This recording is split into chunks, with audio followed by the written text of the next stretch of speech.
Pourquoi la paix et l'abondance? Je me le demandais justement. Parce que quand on regarde tout ce qu'il avait, Salomon, sa richesse, son abondance, sa gloire, sa grandeur, etc., on se disait, mais que va-t-il faire de son temps, Salomon? Si ce roi, il a la paix, la richesse et la gloire, qu'est-ce qu'il va faire? Que demander de plus? Tout sage qu'il est-ce bien qu'il reste oisif, sans souci, sans difficulté, sans aucun défi? À quoi va-t-il passer son temps et son abondance? Et la réponse est dans le chapitre 5 du premier livre des rois.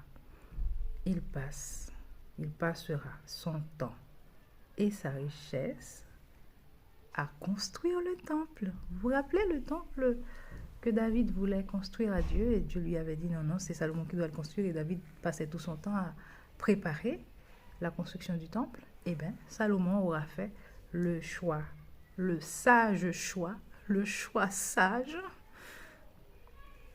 de se mettre à vraiment construire ce temple-là. Il passera son temps donc à construire le temple. Sa sagesse le fait honorer Dieu comme David son père. S'évertue à faire cette œuvre préparée par son père selon la volonté de Dieu. Par sagesse, il choisit aussi de rester en paix avec le roi de Tyr qui lui fournit du bois, la cèdre du Liban, contre des vivres. Il y avait une sorte de troc entre les deux. Il y eut des migrations de travail dans les deux pays pour cet approvisionnement en bois. Et des hommes ont travaillé par milliers pour tailler des pierres, travailler à édifier une fondation solide pour le temple. Amen.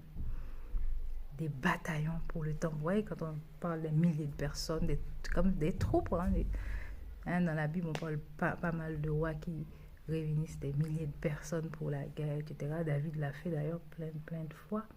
Lui, il réunit des milliers d'hommes, comme on le dit.